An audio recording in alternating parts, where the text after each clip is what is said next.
Quinoises et Quinois, la République démocratique du Congo est touchée par la troisième vague de la pandémie à Covid-19, avec la ville de Kinshasa comme épicentre de cette maladie.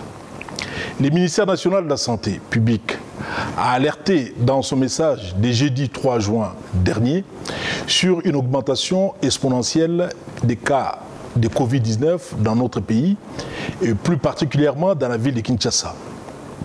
Depuis le début de l'épidémie, déclaré le 10 mars 2020, le cumul est de 23 468 cas confirmés pour la ville de Kinshasa. Cette troisième vague, causée par des variants indiens et sud-africains, s'avère dangereuse et touche déjà des familles à Kinshasa. Au regard du dernier bulletin de la situation sanitaire fournie par la coordination de prise en charge des personnes atteintes de Covid-19 en République démocratique du Congo, les services compétents confirment que la situation épidémiologique est entrée dans une phase alarmante depuis le mois de mai. Et la moyenne des cas par jour a quadruplé. Quinoises et Quinois, je souhaitais, comme je l'ai déjà fait à plusieurs reprises depuis le début de la crise sanitaire dans notre ville, m'adresser à vous afin de vous réitérer tout mon soutien. Vous avez été combatifs et coopératifs, je vous en remercie. Les temps sont durs pour la plupart d'entre nous. L'inquiétude provoquée par le coronavirus lamine notre morale. C'est bien entendu notre santé qui est au centre de nos préoccupations. C'est pourquoi nous sommes tous tenus à sauver plus de 15 millions de vies dans notre ville. Ainsi, je vous exhorte à la stricte observance des mesures barrières édictées par les autorités sanitaires pour limiter la propagation de la pandémie.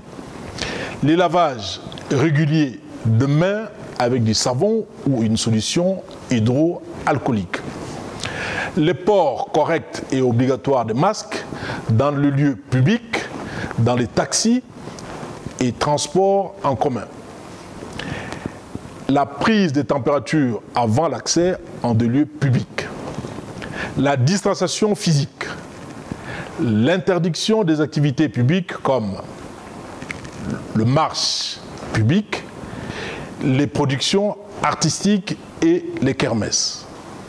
Les cérémonies festives et les réunions de plus de 20 personnes. Les compétitions sportives se font à huis clos.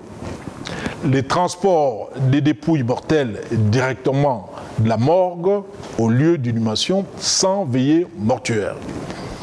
Le fonctionnement des églises avec strict respect des gestes barrières.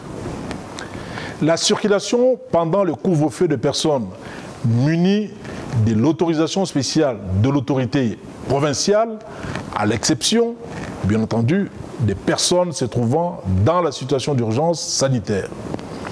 J'instruis à cet égard le commissaire provincial de la police nationale congolaise à assurer le contrôle strict des présentes mesures. Quinoises et Quinois, en attendant l'annonce éventuelle de mesures complémentaires par le gouvernement national, je vous exhorte à respecter le couvre-feu instauré par le président de la République, son Excellence, M. Félix Antoine Tshisekedi Tshilombo, chef de l'État, qui va de 22 h à 4 h du matin. Que Dieu nous protège tous, que vive la ville de Kinshasa, je vous remercie.